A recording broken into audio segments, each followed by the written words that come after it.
Gandang umaga po sa lahat. Kinagagalak ko po na makabahagi sa inyong pananambahan sa umagang ito. At ito ay something na dapat kong ipag-rejoice sa Lord. Kasi na-miss ko yung ating 50th anniversary nitong nakalipas na mga buwan. Nandito rin sana ako dahil sa imbitasyon ni Pastor Mac. Pero hindi niloob ng Panginoong Diyos na naririto ako. Yung pala, ito ang kanyang plano sa akin. Na kaya ako naman po ay tuwang-tuwa. Kung wala kayong reason to rejoice this morning, ako ay mayroong reason. Kasi malapit po sa puso ko ang pagmimisyon. At dito ko po yan natutunan sa University Baptist Church. April 14, 1978, tinanggap ko si Lord sa pamamagitan ng Gideon Bible. May nag-share sa akin.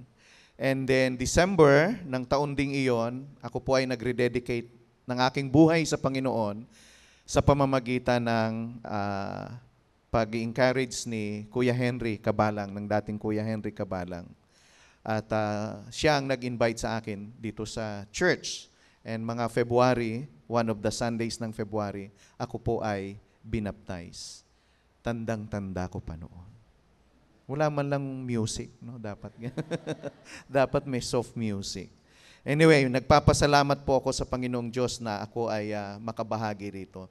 Noong time ko po, na pagka-baptize ko rito, siguro papunta-punta lang ako ng ilang Sundays, mga months lang. Sumabak na kagad ako sa pagmimisyon. Sumama ako kay Kuya Dong Adriana, Pastor Dong Adriano, na ngayon ay nasa Mindanao. Nag-Singapore, nag-Israel sa pagmimisyon. Then finally, nandun po siya sa Mindanao, nagpapastor ngayon. Nung time ko po na yon ay mga 17 churches ang mission points locally ng University Baptist Church. Kung hindi ako nagkakamali. Dahil alam niyong possible naman na magkamali ako, pwede ring 20.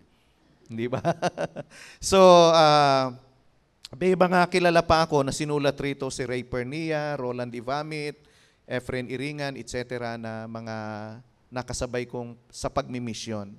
At kami po ay talagang, anong tawag dyan, marubdob sa pagmimisyon.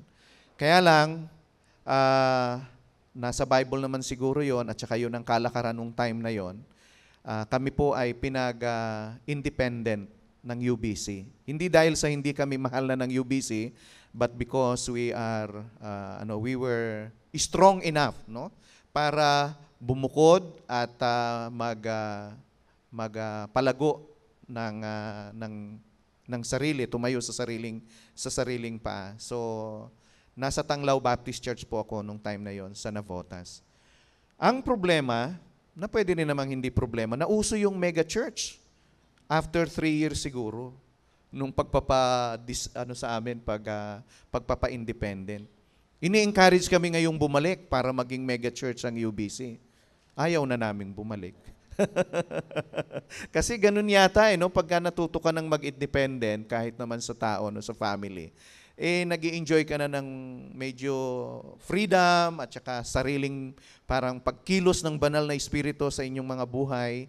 Kaya hindi na po kami bumalik, pero hindi nangangahulugan yun na hindi namin mahal ang UBC. Pumupunta pa rin kami rito. Binibisita ko si Kuya Henry, lahat kami nagkikita-kita from time to time, pero yung bumuo pa ng mega church, parang hindi na. Tsaka kung pumunta kami rito, lahat-lahat, hindi nakakasya rin naman yung building na ito nung time na yon dahil talagang napakarami po. Kaya ako po ay tuwang-tuwa na makabalik dito at ma-share ko sa inyo yung konting nalalaman ko tungkol sa University Baptist Church at kung paano niya akong pinagpala sa pamamagitan ng church na ito. Nag-umpisa ang pagmamahal ko sa mission sa isang illustration ni Kuya Henry. Sabi niya gano'n, merong one prayer meeting time. Normally, Wednesday ang prayer meeting time. Ngayon ba, Wednesday pa rin? Sa mga churches dito sa Philippines. Midweek service yon at the same time. Ang uso sa amin noon ay blackboard, pero white, brown board din yun. At may chalk. No? Yung prayer leader will be asking prayer requests. Hanggang ngayon ba ginagawa nyo pa? Hindi ba? Hindi na. PowerPoint na, no, ng mga prayer requests. Saka baka whiteboard na rin.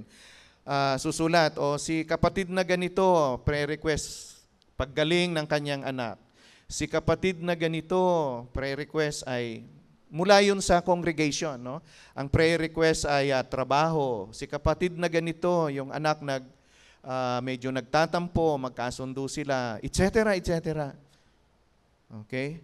And then meron daw isang mama mula sa likuran na dahan-dahang lumalapit. At habang lumalapit, naku, natatouch pa rin ako sa istorya. Imagine, 20 years ago na yun. Habang lumalapit ay medyo naiiyak siya. And then ang sabi niya, kaya pala hirap na hirap kami sa mission. Kaya pala ganito ang aming buhay sa pagmimisyon. Hindi kami naaalala ng church na ito na ipanalangin. Naibigay lahat ng prayer requests, but there's no mention about us in the field. We're forgotten missionaries o church members or believers ng church na ito. So, doon nagsimula ang love ko sa pagmimisyon. Sumabak ako sa pagmimisyon doon sa Tondo. Hindi ako takot sa Tondo dahil tagaroon ako. Ang Tondo sikat, no? Kahit saan ako pumuntang mga lupalop na lugar, pag binanggit kong taga-Tondo ka? Ganun ang, samantalang ang babait naman namin sa Tondo. Wala naman sa aming problema. Okay. Pagmimission ko sa Tondo, yung assistant pastor ni Kuya Dong Adriano, si Kuya Henry Santos, de los Santos, tama ba? Ay nakadama. At si Kuya Henry de los Santos, dito rin siya na nakakilala sa Lord. Nakadama ng calling na kinakailangang bumalik sa Ilocos at i-share niya ang gospel, no, doon sa kanyang mga kamag-anakan doon. So nung pagpunta niya roon at nakapag-plant siya, nag-start sa Ilocos, sa area na yon ng church, at galing sa UBC yung pastor na yon.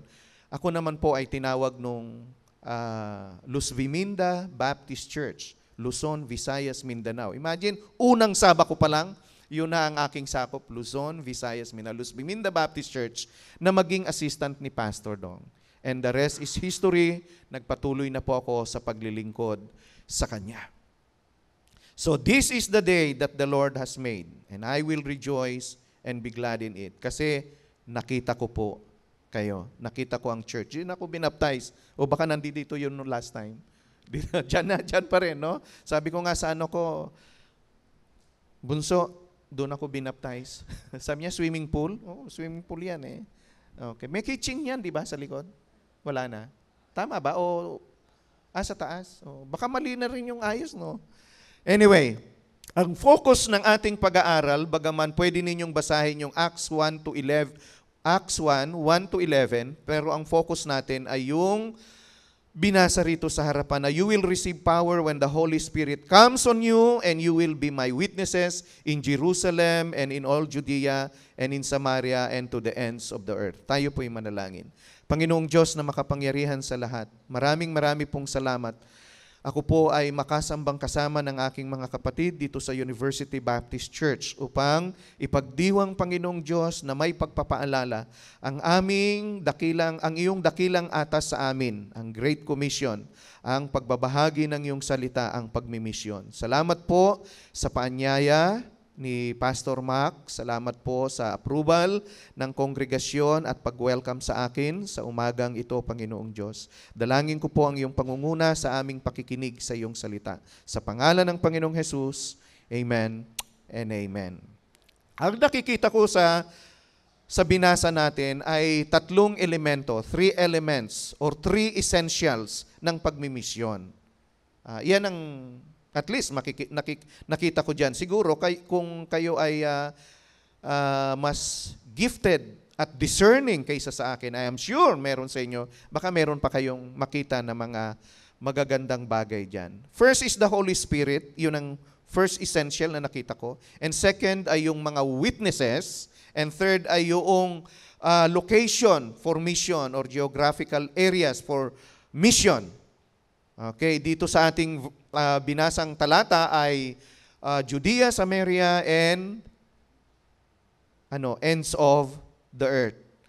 Sabi sa John 16:8, ito na yung tungkol sa role, pangangailangan sa banal na Espiritu sa pagmimisyon. Mula verse 7, "But very truly I tell you, it is for your good that I am going away. Unless I go away, the Advocate, the Holy Spirit, will not come to you. But if I go, I will send him to you. When he comes, he will prove the world to be in the wrong about sin and righteousness and judgment. About sin, because people do not believe in me. About righteousness, because I am going to the Father, where you can see me no longer. And about judgment, because the prince of this world now stands condemned." Yung verse 8 din, nung binasa ko, "And when he comes," sa New Living Translation, medyo mas maganda yung translation niya, "he will convict the world of its sin and of God's righteousness and of the coming judgment." He will convict the world of its sin.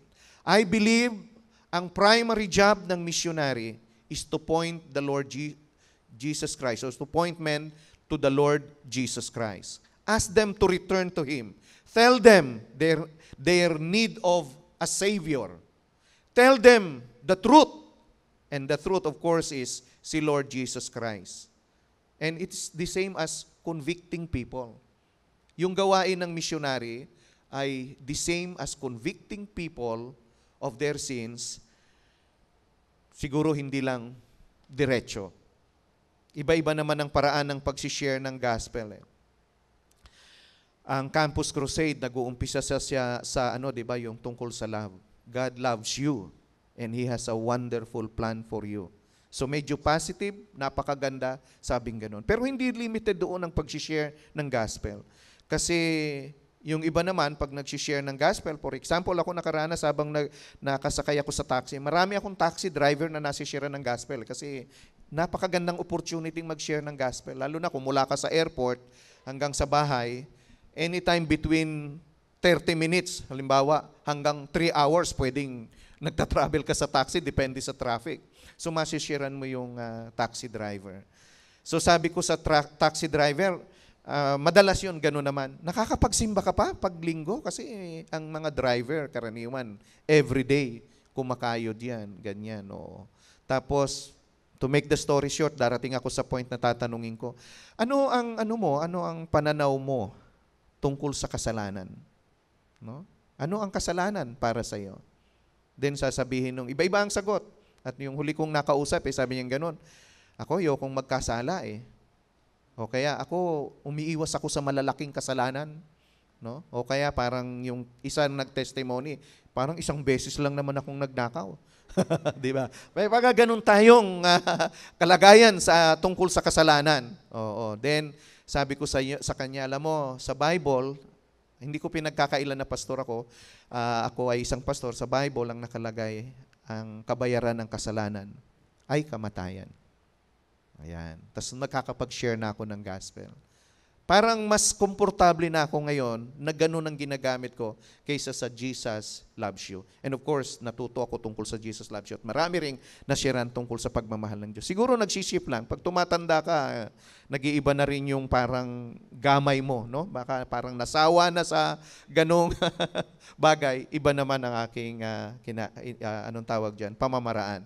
So, convicting yung mga tao sa kasalanan. Gawain yon ng banal na espiritu, pero gawain din ng misyonaryo. The Holy Spirit also is the one who chooses and assign missionaries to the mission field. Pag binasa ninyo yung karanasan ni Paul at saka ni Barnabas sa Acts chapter 13 verses 1 to 5, Acts chapter 13 verses 1 to 5, ito ang sabi, "Now in the church of Antioch, there were prophets and teachers, Barnabas, Simeon, Lucius, Manaen, and Saul. While they were worshiping the Lord and fasting, the Holy Spirit said, 'Set apart for me Barnabas and Saul for their work to which I have called them. So after they had fasted and prayed, they placed their hands on them and sent them off. The two of them sent on their way by the Holy Spirit. Tinawag, banal na Espiritu rin ang naglay ng hands at through the men, and then pinahayo sila. And went down, sabing ganon, to Seleucia, and sailed from there to Cyprus. When they arrived at Salamis, they proclaimed the word of God in the Jewish synagogue, etc. The Holy Spirit, is the one who chooses the missionaries. Yun ang nakalagay dito. So yun ang role, malaki yung role ng Holy Spirit talaga sa pagmimisyon. Siya ay essential, hindi siya pwedeng isantabi lamang. The Holy Spirit is also the one looking and assigning a missionary sa right field, sa tamang lugar. Kung ikaw ay nakalagay sa binangonan, umaasa ako na kaya ka nagtatagumpay dahil lang banal na Espiritu ang naglagay sa iyo dyan. At sa iba naman ay meron tayong missionary from Indonesia, ang Panginoong Diyos o ang banal na Espiritu ang naglagay sa kanya. Sabi sa Acts 16 verses 6 to 10, Paul and his companions traveled throughout the region of Phrygia and Galatia, having been kept by the Holy Spirit from preaching the word in the province of Asia. When they came to the border of Mysia, they tried to enter, sabing ganon, Bithynia, but the Spirit of Jesus, the Holy Spirit, would not allow them to do so. So they passed by Mysia and down to Troas. During that night, Paul had a vision of a man of Macedonia, standing and begging, "Come over to Macedonia and help us." Of course, share the word of God with us. Help us understand who God is or what who the Holy Spirit is, etc. So ang nag-assign din dun sa mga kina Paul at Barnabas, gusto nila dito pupunta. Pero sabi ni Holy Spirit, dito ko kayo kailangan. So napakahalaga ng pagkilos ng banal na Espiritu sa pagmimisyon. Of course, pwede nyo pang pag-aralan bakit itong mga places na ito ay parang the Holy Spirit prevented them from going there. So pwede nyo pang mapag-aralan. Meantime, ang gusto ko lang bigyan ng emphasis ay ang banal na Espiritu ang masusunod sa lugar na pupuntahan ng misyonaryo. Hindi yung misyonaryo mismo, hindi yung sending church mismo. Kaya kinakailangang makinig tayo sa banal na Espiritu. So some of the Holy Spirit's roles in missions are convicting people of their sins, sending missionaries, and choosing the right mission field. Of course, naiintindihan ko na ang University Baptist Church, being a student ministry, at doon ngayon tayo nakafocus, na nasaan ng marami ang mga estudyante at gusto nating pumunta roon at magtayo ng student center. So do not undermine the role of the Holy Spirit. Parang yun lang naman ang bilin doon. Do not undermine the role of the Holy Spirit in looking for a place where you want to share the good news and disciple people for the Lord. Amen? Sure? Oo, sure. So, huwag kaligtaan ang banal na Espiritu. Sabihin mo yan sa katabi mo, huwag kaligtaan ang banal na Espiritu. Yeah. We do not,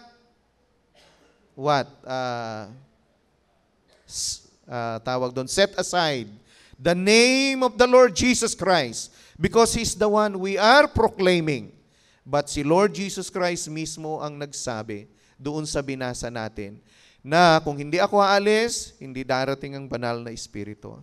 Ang banal na Espiritu ang magtuturo sa atin kung ano ang dapat na gawin. Amen? Oo. Hindi kinakailangang maging Pentecostal. Hindi kinakailangang you're from the Assemblies of God or from yung mga kapatid natin sa labas na nag-speaking in tongue at nagka-capitalize sa pagpapagaling ng mga may sakit. Hindi kinakailangan na maging ganun ka para pahalagahan mo ang banal na Espiritu. Bawat isa sa atin ay dapat na magpahalaga sa role ng banal na Espiritu sa ating buhay at sa ating church. The second mission element or essentials that we should be looking at are the witnesses, yung mga nag-share ng gospel. Sa ating case, ang ating emphasis ngayon ay pagmimisyon, so mga missionaries, no, mga witnesses. And you shall be my witnesses. Yung word na witnesses ay marture. Hindi ako marunong mag-Greek eh. Sa Greek, ang spelling ay M-A-R-T-U-R-E. Binasa ko yan sa Greek. Alam ko lang magbasa ng kaunti pa. May natitira pa sa aking pinag-aralan sa seminary pagka nagbabasa ako ng reference. So diyan galing yung ating salitang martir, no? Sabi natin ang martir ay binabaril sa meron pa bang ganun? O kasing edad ko lang yung ano na yon, hugot na yon, no? Binabaril sa luneta. Wala na yatang ganun nga sa ating panahon. Without any doubt, listen please. The first qualification of a missionary or a witness is his or her readiness or willingness to die. Oo. Paminsan, pabiro-biro tayo sa ating buhay Kristiyano, pero ang totoo, ito ay para sa lahat, pero siguro mas sa misyonaryo, that he or she is willing to die physically. No? Physically. Baka may iba pa kayong iniisip na die, tungkol sa die na yan. No? Physically, for the sake of the gospel, and for the sake of obeying the Lord. Of course, particularly those who are called to countries where the gospel is not allowed to be preached, o hindi pwedeng magturo na ang reference mo ay ang Biblia, or kung saan ang mga misyonaryo ay at ang ebanghelyo ay restricted, no? At yung mga taong madadatnan mo sa kanilang pagiging loyal sa kanilang relihiyon ay willing silang pumatay ng taga-ibang religion, no? O nagdadala ng ibang religion sa kanilang buhay. Pero hindi naman tayong lahat ay tinawag sa mga countries na kung saan ang mga Christians ay pinapatay o pwedeng patayin o mamatay, no, dahil sa kanilang ginagawa. Sabihin mo sa katabi mo, salamat, hindi ako tinawag doon. Hindi ba kayo nagpapasalamat? Pero yung sarap-sarap ng upo natin dito, may air condition pa, samantalang yung ibang mga Kristiyano, nagtatago kapag sila ay magsasamba sa Panginoon. Sa Saudi Arabia nga iba-iba ang paraan ng pag-share ng gospel, no? Alam nyo kami sa Singapore, karamihan sa aking mga inaabot ay mga overseas Filipino workers. So Sunday lang talaga sila ninyo makikita. Nung kami ay nag-witnessing sa Thailand nga ba yun? Taiwan yata. Taiwan o Thailand ako napunta noong time? Thailand siguro. Taiwan. Hindi pa ako nakarating pala sa Thailand. so Taiwan nakarating na ako 2 beses. Nag-witnessing kami. Sabi nung aming host church, okay, tonight we will go out at 7:30 para mag-witness. Alam nyo kung saan kami dinala? Doon sa dinadaanan ng truck ng basura. Okay? Dahil sa time daw na yun, yung aming mga kababayan, ating kababayan, ay lumalabas para magtapo ng basura. At habang hinihintay yung truck ng basura, mag-share ka ng gospel sa kanya. Oh, imagine, hindi ba? Kakaibang kaparaanan. Oo. Nakasama rin naman ako sa pag-witness diyan sa may, yung red light district natin? O hating gabi naman kami nag-witness sa Campus Crusade nang nag-initiate. So hating gabi, nag-witness kami. Pero alam nyo, ang ganda ng testimony namin sa Singapore. Siguro mga 10, 11 years ago, we walk on the streets of Orchard Road, dun sa mga nakapunta na ng Singapore. And we went to cabarets and bars. One by one. Particularly, may particular kaming pinuntahan yung Orchard Tower. Kasi yun talaga maraming mga clubs doon. Hindi ako pumasok, mahiyain ako. No? Pero pumasok yung mga kasama ko, pero doon sa isang club na nasa kabilang side naman, pumasok ako. For some reason, hindi ako pumasok. Pero I prayed for the building. You know, after 11, 12 years, yung 7th floor ay ino-occupy ngayon ng pinakamalaking Indonesian church sa Singapore, doon sa Orchard Tower. At ngayon sila ay mayroong, ay salamat, may kamay pala. Amen. Papuri sa Diyos.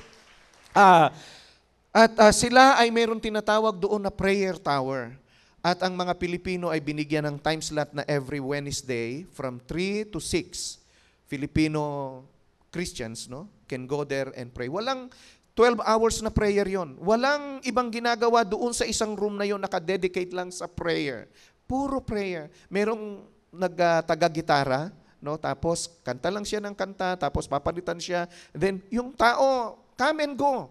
Minsan isa, minsan dalawa, minsan 20, minsan 30, mga pang 50 yung lugar para lamang mag-pray. Ganun lang ang ginagawa nila. Imagine that. Kaya nung mabuksan, hindi ko mapigilan ng umiyak dahil una, iyakin ako. Yun ang number 1 na reason. Dahil sa pagkilos ng Panginoong Diyos, yung paggawa ng Panginoong Diyos. Hindi ko akalain na mawi-witness pa ng mga mata ko na mangyayari iyon. Oo. Samantalang dati ang description doon parang hell yung lugar na yon. Ngayon din naman pagkagabi, pero merong heaven on the 7th floor. Anong say mo, ha? At marami silang nawi-witnessan doon na nadadala nila sa 7th floor. Dati yung stronghold ng enemy ay damang-dama mo sa lugar na yon. Pagpapanik ka, hindi ka lang mangangamoy alak, mangangamoy sigarilyo, kundi yung kilabot sa dinaanan mo, especially pagkagabi ka pupunta doon sa church. Pero ngayon, wala na yon. Ang ganda ng feeling dahil alam mo na papunta ka sa galing, no? Kaya wag niyong sabihin na masamang pumasok sa masasamang lugar kung ang balak mo ay magmisyon.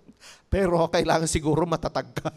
Yun na lang ang bilin, baka kailangan matatag ka. Ako nga hindi pumasok, natakot ako no? Diyan sa labas lang ako nag-pray Alright. Anyway, nasa na tayo? Witnesses.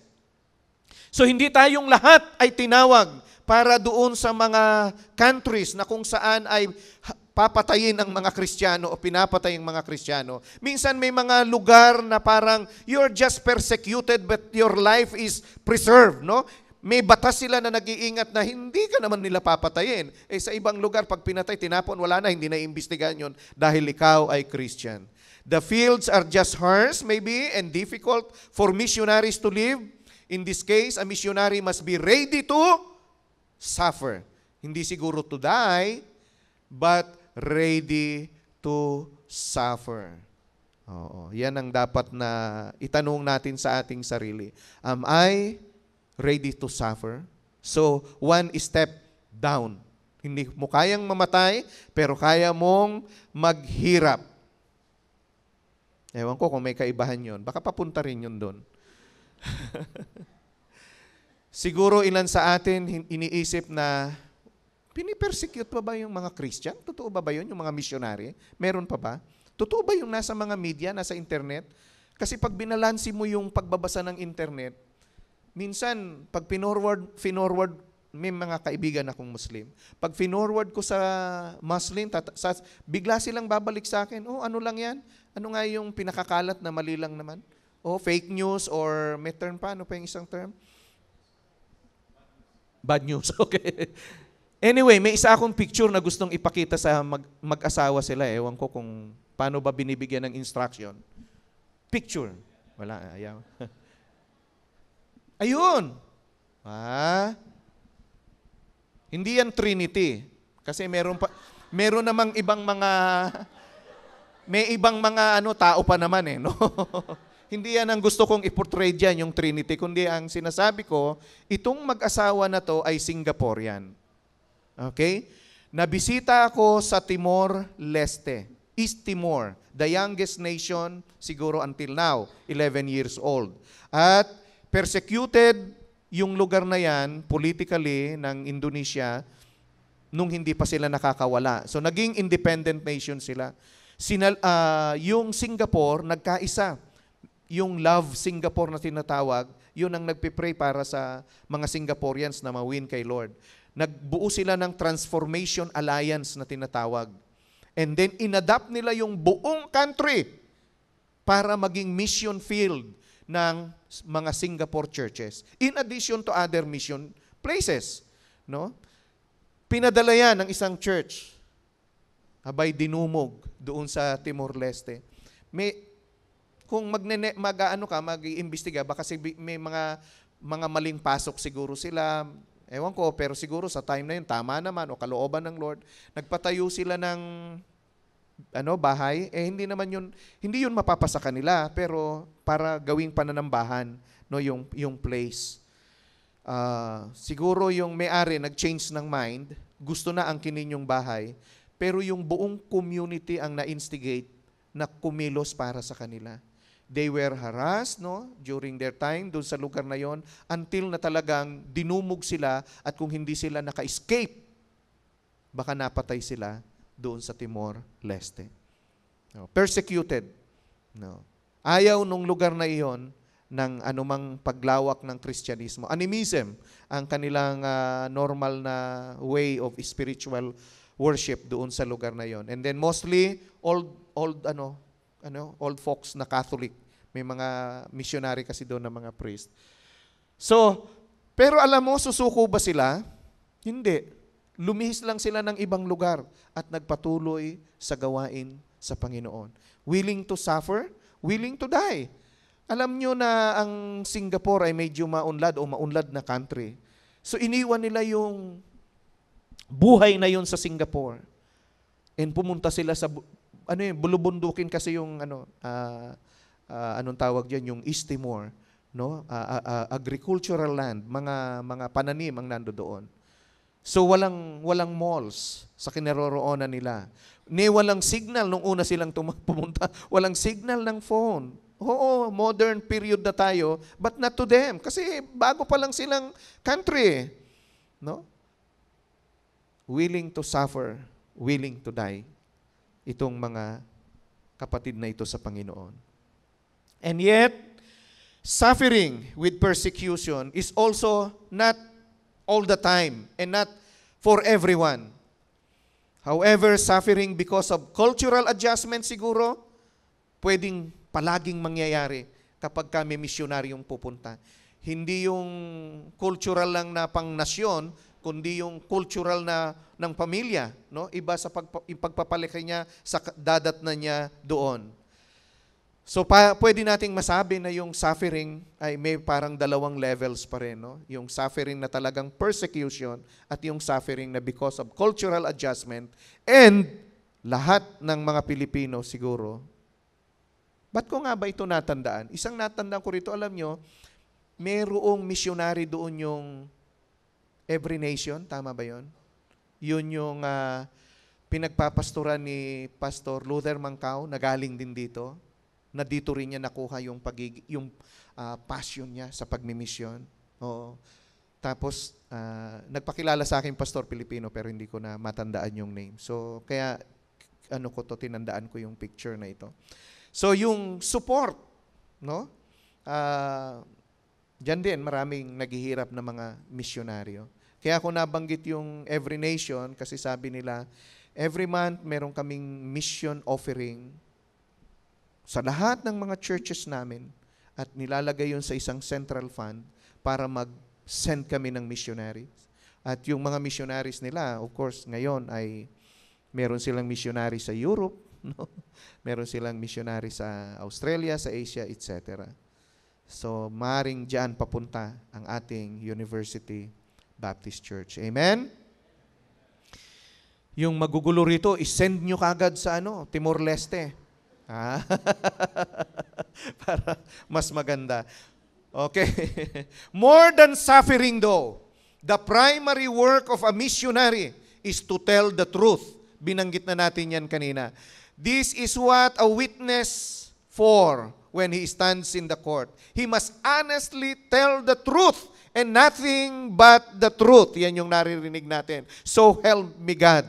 The truth in witnessing is, of course, Jesus died on the cross. On the third day, of course, He rose again from the dead. The truth in witnessing is telling people that God loves them. He died for them, to redeem them, from paying the penalty of their sins, which is death. Hindi ka ba masaya na may nagsabi sa iyo ng katotohanan? Masaya o hindi? Masaya. Oo. Minsan masakit pero masaya rin. Sabihin mo sa katabi mo, para naman nakakapag-sharing time kayo habang nagpipreach ako. Masaya ako dahil may nagsabi sa akin ng katotohanan. Oo. Tapos sabihin mong kasunod, kaya lang ako itinatago ko ang katotohanan. Huwag mo itago para hindi mo yun masabi dahil mali yung instruction ko di ba? Oo, hindi mo tinatago ang katotohanan. Iyan ay ibinabahagi mo sa iba. How about the geographical location? Or yung place ng pagmimisyon? We learned earlier that the Holy Spirit has the primary hand in choosing the location.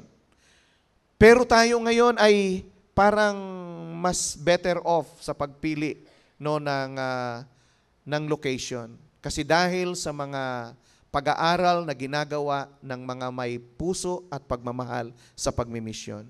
Nung panahon ko sa UBC, wala pang program na Doctor of Mission or Missiologist, at least dito sa Philippines. Pero ngayon, meron na.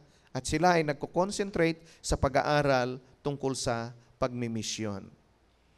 Pinag-aaralan nila ito extensively, objectively, ang maganda, prayerfully.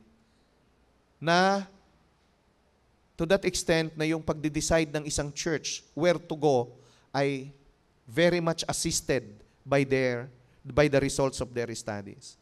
Nung time ko rito sa UBC, wala pa yung 1040 windows. Tama ba? Pero ngayon, nagagabayan tayo niyan. Dahil after much prayer and reflection by our missiologists, they realize that if you draw a rectangular enclosure 10 degrees north and, ano pa ba yun? 40, tama ba? 40 degrees north latitude, somewhere from North Africa through through Middle East, and finally to Asia, there you find the concentration of Muslim, Buddhist, and Hindus, and apat yung blocks na yun non-religious blocks. Yung nagsasabi na, hindi ako naniniwala sa relihiyon. Wala akong religion. Hindi ako naniniwala sa Diyos. Ang tawag din sa 1040 windows ay yung the resistant belt. It's a home to some of the largest and rich people groups in the world.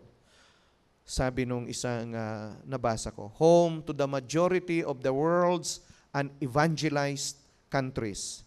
And it contains 4 of the world dominant religion, yung binanggit ko kanina, including yung walang religion.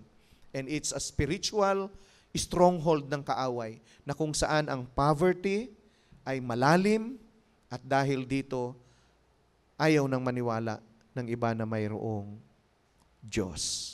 Then later on, yung mga missiologists natin, nag-aral pang maigi and they learned where churches and mission agencies should be sending their missionaries. Tapos may mga terms sila na anong tawag dyan? Ipinapaliwanag o sinasabi sa mga missionaries. Narinig ko yung kahapon kay Pastor, yung UPG, Unreached People Group. Tapos may narinig din akong UUPG. Parang UPG, tapos sabi niya, UUPG? yung UUPG naman ay unengaged, unreached. So totally, walang ano sa gospel. Unreached people group. Kasi yung UPG, tapos meron pang least rich people group. Yun ang mga terms na ginagamit ng mga missiologists or missionaries para maintindihan na itong lugar na to is 2% and below ang Christians. So kung may 1 million, pagganahin nyo yung math ninyo, ilan ang 2%? Hindi ako magaling sa math. Kita nyo, hindi rin kayo magaling. 2% ng 1 million? 0.00 ba? 2? Ganon? O ilang tao talaga? 20? 200? 200 siguro. Ganong kaliit. And yung unengaged, yung talagang they don't have any ability or capacity to do mission by themselves. So sabi ng mga missiologists, consider this. Kasi karamihan sa atin pumupunta sa marami ng mga Kristiyano. Yung mga wala pang masyadong Christian ay hindi napupuntahan. Masarap naman kasi ang buhay sa mga marami ng Kristiyano, hindi masyadong nakakalungkot ang pag-reach out sa mga non-Christians. Hindi natin sinabing hindi sila kailangan doon, pero mas ang request ng mga missiologists, if you really want the Lord to come back now, we must concentrate sa pagtungo sa mga unreached people group, mga unengaged and unreached people group. Sa Philippines po ay mayroong 200 people groups, sabi ng mga researchers. At ang unreached ay 30 na lang. Praise the Lord, no? Out of 200, 170 na ang na-reach. Amen? Oo. And yan ay 5,180,000 na lang. Lang ba yung 5,180,000? Hindi yun lang. Napakaraming tao pa rin nun. Ang mapupunta sa impyerno kung hindi makakarinig ng salita ng Panginoong Diyos. 5% ng ating population. Ang world's people groups ay sabi nila 16,835 base doon sa Joshua generation na pag-i-study, no? At ang unreached sa kanila ay 6,945. So parang ang laki na noong nasira, nabahaginan. Mga 60% na. 40 na lang yung natitira. Pero yung 40 na yun ay 3.16 billion people. So napakarami pa rin. Out of 7.47 billion na population ng mundo. So kinakailangan pa ba tayo sa mission field? Of course, yes na yes. So makakabawas ka sa bilang ng mga hindi pa nakakakilala kay Lord kung you pray, kung you share, kung you go to mission, no, makakabawas ka. And of course, mas makakabawas ka kung you will go out of the Philippines and do missions. Yan ang challenge. So let me conclude it this way. Ano yung tatlong mission elements or essential base sa Acts 1:8? Madaling tandaan. Holy Spirit, big role. Huwag nating kalimutan. Missionaries, the witnesses, secondary yung role. Kasi kung hindi siya magdidepende sa Holy Spirit, walang mangyayari. And thirdly, yung mission field, importante rin, but now, it is easier to find saan mo dapat ilalagay ang mga misyonaryo ninyo. I'm sure marami pang elements na pwedeng matutunan or essential, pero siguro itong tatlo lang na i-emphasize natin, malaking bagay na para sa inyong mission emphasis this week. Do you give significant emphasis on the role of the Holy Spirit sa inyong mission endeavors? How do you qualify your missionaries? May natutunan ako, kasabay ko yun si Pastor Efren, nag-share siya, yun din nakinig kami. Pag ibabaptize ka sa ibang country, have you received Christ as Lord and Savior? Yes. Are you willing to be baptized in the name of the Father and the Son and of the Holy Spirit? Yes. This kind of question, sabi niyang ganon, ay dapat nadagdagan. Are you willing to die for Christ. Bago ka i-baptize. No? Then it will change the whole perspective kung isasama mo ito. Kaya lang natatakot ako, baka out of 10 na ibabaptize ko pag tinanong kong, are you willing to die for the sake of the Lord Jesus Christ? Baka mamaya, 2 lang ang mabaptize ko. No? Yung honest na sagot, be honest, the Holy Spirit is here. Ginanon mo pa siya. Nako. Sabihin nun, mag-iisip muna ako uli, pastor, pwede ba? So, ilan ang mababaptize mo out of 20 or 10 na nandiyan dyan sa harapan? Magkakahiyaan na lang siguro kayo noon, no? So, but that's the question they ask sa ilang places. Are you willing to suffer and die for the sake of the Lord Jesus Christ? Why did you choose the place you chose, no, for your mission works? Pwede nating i-evaluate yun. So let me share yung ginagawa ng global mission. Sandali lang ito. Ayoko mag-promise. Sandali lang ito. Pakita natin. Ito ang kapangyarihan. Nasaan na yung kapangyarihan? Binigyan ako ng kapangyarihan eh. Saan ito itinututok? Dito? O saan ang connection? Doon. Ba? Mas malayo. Ayun, nawala. Ako ba ang dahilan nun o siya? Yeah, what Global Mission does. Gawa po ito ng ating opisina dito sa convention na kung saan ay miyembro ang University Baptist Church. And not just a member, but an active member. Thank you very much. Ako po ang head sa kasalukuyan nito. Huwag nyo lang tingnan ang head ko habang sinasabi ko yung head. Okay. Ayan, nagpo-provide kami ng SSS and PhilHealth contribution para sa ating missionaries. Practical.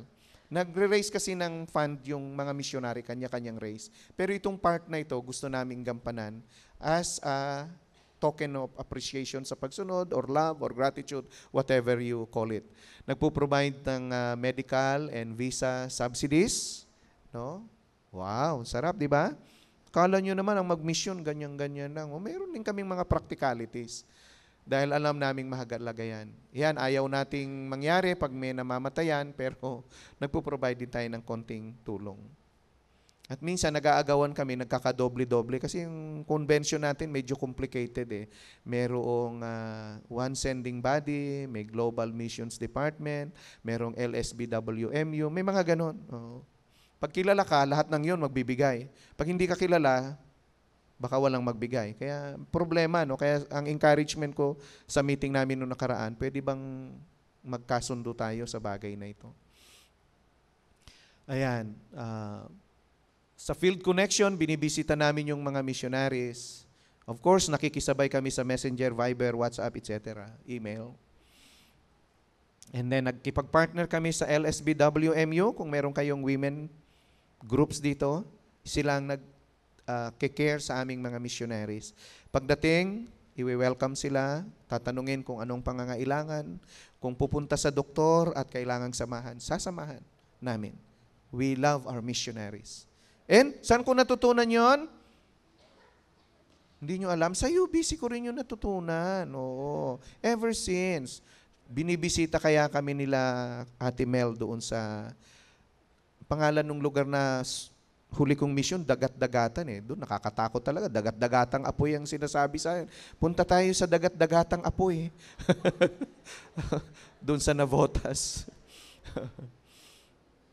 Okay. Tapos, ini-encourage namin sila na mag-attend sa mga mission-related na mga trainings at saka mga events. At dyan ay nagpo-provide kami ng transportation. Subsidize ang binabanggit dyan para wag namang umasa masyado, no? Pero madalas full yan. Oo. Baka sabi yung transportation lang, pinagmamalaki mo na, ay, sir, ma'am, aeroplano yung pinag-uusapan dyan. No? Kasi iba-ibang missionary natin yan outside of the Philippines. No, yung dito, yung pan-tricycle, hindi na namin yung sinasagot. Tricycle lang eh, gaya nga ng sabi nyo. Ang sinasagot namin yung pang-aeroplano. Oo. At ano siya, sabihin ko sana business class. Hindi, biro lang. Okay. Ito ang mahalaga. Kaya ako nga pala ito gustong ipakita sa inyo. What can our churches do? Siyempre, alam nyo na, ang basic ay you pray for your missionaries, for our missionary. Sana wag lang si Divine lagi ang pinagpipray nyo. Sama nyo rin naman ako. Missionary rin naman ako. Sama nyo si Jerry kasi papaalis na siya, no, sa kalooban ng Panginoong Diyos. May missionary kayong Clar. Nandito pa ba siya? Oh, Clar Badua. Alam nyo ay binisita ko yun sa field. At binisita ko rin sa ospital. Kita nyo kahit hindi tayo friend sa FB dati, nakakabisita na ako ng missionary nyo yon. Ang alam ko dito yan siya. Give, hindi kayo dyan kuripot, I understand. Maraming salamat sa inyong tulong sa Panginoong Diyos at maya-maya mapapatunayan yan. Natakot kayong bigla. Pagbisita sa field. Ito ay, kung kalooban ng Panginoong Diyos, nagbibigay kami ng 50% na subsidy sa mga churches na merong missionary na gusto nilang bisitahin yung kanilang missionary. 1 o 2 tao. Okay, pero hindi business class, economy, at saka matagal-tagal na plano para makakuha ng promo. Mahalaga na bisitahin ninyo sila. Mahalaga na bisitahin ninyo. Tuwang-tuwa yan sila. And then, dito kayo papasok. Baka gusto ninyong mag-adapt ng missionary. May sobra pa ba kayo diyang mga 1,500, 2,000 every month sa sweldo ninyo? Hindi nyo alam kung anong gagawin? 1 lang ang hihingin ko, hindi yung 1,500. Okay, ito yan. Pag kayo'y nag-adapt, makaka-receive kayo ng exclusive news and priority report about the missionary you are supporting, no, in prayer and financially, at tungkol sa kanyang family.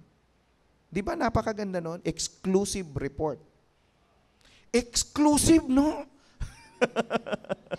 Di ba? Mahilig tayo sa exclusive. Mapapasa inyo yan kapag kayo ay nag-adapt ng missionary. Tungkol dun sa missionary. Siyempre, gusto namin i-update kayo tungkol sa... And then, makaka-engage dun sa church or association na bisitahin niyo yung field. Sinabi ko na. And then, pag umuwi siya sa Pilipinas, priority kayo na ma-meet niya. Pero kung 100 kayo na nagsusupport sa kanya, siyempre, hindi rin maasahan na baka ma-meet nyo siya. Tapos kung mga 1 week lang yung missionary rito, normally, sa family lang sila nag-spend ng time. Hindi nyo rin sila makakasama. But if they have time, makakakapin ninyo sila sa kayong magtitreat. So, bahala na kayo. Sa Starbucks or sa kanto. Pwede. Ito lang ang request. 1,000 monthly for at least 1 year. Ang commitment 1 year. So, para ako nagtitinda ng misyonaryo dito ngayon, no? So, ang encouragement ko, baka kaya nyong mag-sacrifice o kaya ninyong, may sobra kayo, hindi na sacrifice yun, pero parang may excess kayo.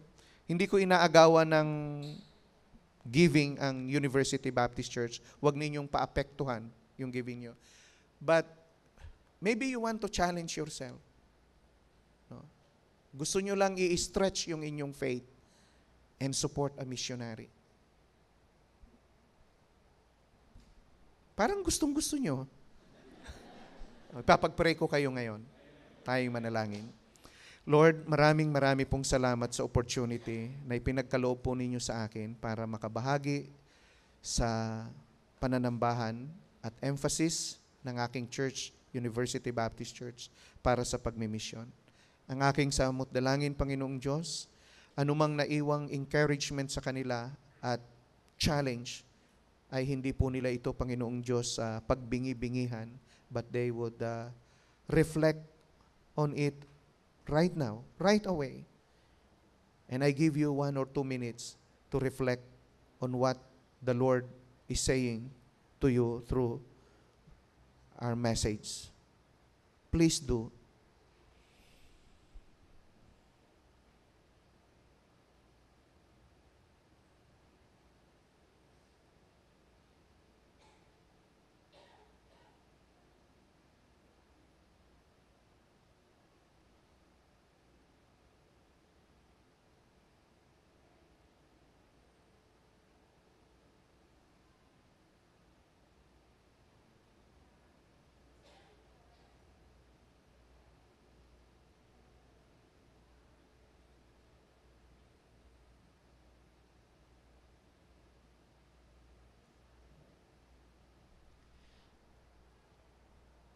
Tinatawag ka ba ng Diyos sa pagmimisyon o ma-involve sa pagmimisyon?